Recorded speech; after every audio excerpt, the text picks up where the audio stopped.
Revision notes बहुत important होता है और ये मैं चाहूंगा आप खुद अपने कॉपी से या पेन से बनाएं इन वाली चीजों को।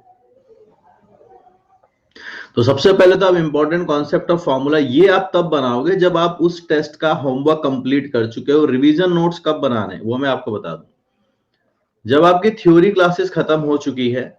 पहले इसके लिए पहले हमें एक साइकिल को समझना पड़ेगा कि हम मार्क्स के लिए तैयार कब होते हैं। सबसे पहले आपको थ्योरी क्लासेस मिलती है,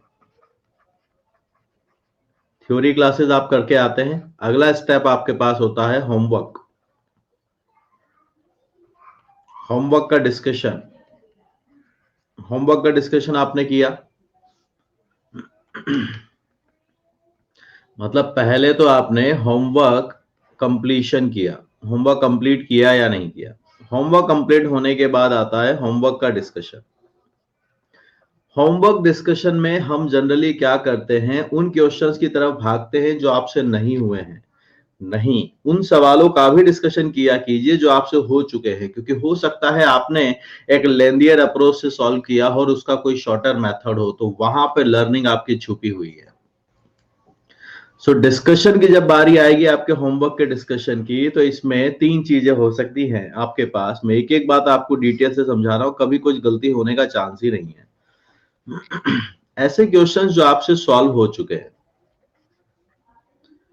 ऐसे क्वेश्चंस जो आपसे सॉल्व नहीं हुए हैं, और ऐसे क्वेश्चंस है जो आपने अटेम्प्ट ही नहीं किए हैं। It is they are not right, try ही नहीं किए हैं। अगर सॉल्व क्वेश्चंस हैं आपके पास, अगर सॉल्व क्वेश्चंस हैं तो आप इनका सॉल्यूशन जरूर देखें। सबसे पहले प्रायोरिटी है आप इनका सॉल्यूशन देखें। यहां से आपको क्या होगा पता चलेगी न्यू अप्रोचेस। अब ये क्या है, थ्योरी क्लास तो हो चुकी है, आप मेरी बात को ध्यान से सुनना। थ्योरी क्लास तो हो चुकी है, इसके नोट्स भी आपके पास पड़े हुए हैं, लेकिन आपको नई अप्रोच पता चली। ये अप्रोच आप कहां लिखेंगे, ये अप्रोच आप कहां लिखेंगे, ये आप आपके रिवीजन नोट्स में लिखेंगे, जो आप खुद लिखेंगे अपने पेन से। क्या इस क्वेश्चन को ये तरीका था, ऐसा भी करना चाहिए, ऐसा भी करना चाहिए, चार मेथड में ये वाला मेथड मेरा फिजिबल है। और रिवीजन नोट्स बहुत छोटे होते हैं, ये किसी भी चैप्टर को 2 पेज में खत्म कर देते हैं, या 3 पेजेस में या 4 पेजेस में खत्म। बहुत बड़ा चैप्टर है तो मैक्सिमम 4 पेजेस, वरना ये आपके 2 या 3। और ये ऐसे नोट्स होते हैं जिसमें आप साल भर जितना भी सीखते रहोगे ना बेटा, वो वहां पे आप लिखते रहोगे कि यार एक नई चीज पता चली, वहां पे जाके लिख दिया। तो एक पतली सी कॉपी, एक पतला सा रजिस्टर आपके पास होगा, बिल्कुल से फ्लैश नोट्स जिनको कहते हैं। ठीक है, फिर आता है अनसॉल्व वाले क्वेश्चन। ये तो आपको जरूर देखने हैं, इनके सॉल्यूशंस तो आपको देखने ही देखने कि क्या होता है। अनसॉल्व में दो बातें होती हैं कि आपकी गलती कहां पर हुई है, क्या कैलकुलेशन मिस्टेक हुआ, कॉन्सेप्ट मिस हो गया, गलत कॉन्सेप्ट लगा दिया। उन चीजों को कैटेगराइज करना कि गलत क्या हुआ है। ठीक है, अनट्राइड वाले को ट्राई कीजिए, क्यों ट्राई नहीं हुए हैं इनके बारे में सोचो। और ये अनट्राइड के डायरेक्टली सॉल्यूशन मत देखना, do not watch their solutions. पहले ट्राई करोगे फिर देखोगे, ये याद रखिए। जो क्वेश्चंस आपने ट्राई ही नहीं किए हैं, आप उनका सॉल्यूशन बिल्कुल नहीं देखेंगे।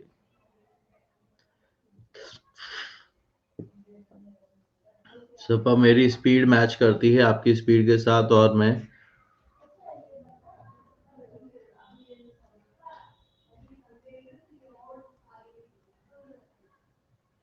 टाइम बचता है। हाँ, तो वो तो सबके लिए बात है, मैं तो इन जनरल बात कर रहा हूं। जो क्वेश्चंस आपने ट्राई नहीं किए हैं, कभी भी आप उनका सॉल्यूशन मत देखिए, ये बात याद रखना। लर्निंग बहुत मिनिमम हो जाती है।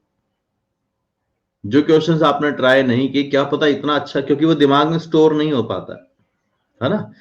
तो अब आप पहुंचे, ये तो आपके बने नोट्स कौन से। अब आप जब होमवर्क करते हैं तो आपको नई अप्रोचेस मिली, लेंदियर अप्रोचेस आप छोड़ोगे, शॉर्टर अप्रोच पे जाओगे। कुछ अप्रोच ऐसी होती है जो क्वेश्चन डिपेंडेंट होती हैं।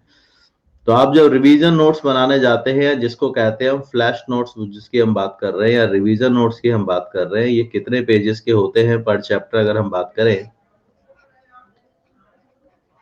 1 to 4 पेजेस मैक्सिमम। ओके, इसमें आप क्या लिखेंगे वो मैं आपको बता देता हूं। Short concept and formula, second, important questions. अब इंपॉर्टेंट क्वेश्चंस के दो तरीके हैं।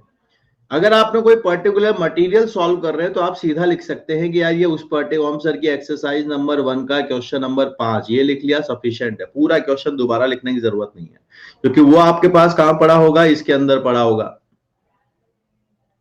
वो आपके पास जहां पड़ा होगा, जो भी आप मटेरियल सॉल्व करते हैं, अगर वो पीडीएफ फॉर्मेट में है तो आप क्लास नोट्स के बाद एक होमवर्क की पीडीएफ अलग से निकाल दें, जिसमें होमवर्क का डिस्कशन भी चल रहा है। आप ये भी काम कर सकते हैं to keep things very much sorted, क्योंकि डिस्कशन अनअकैडमी पर आप ऑलरेडी अगर हैं तो आपको पीडीएफ तो मिल ही जाती है सबकी।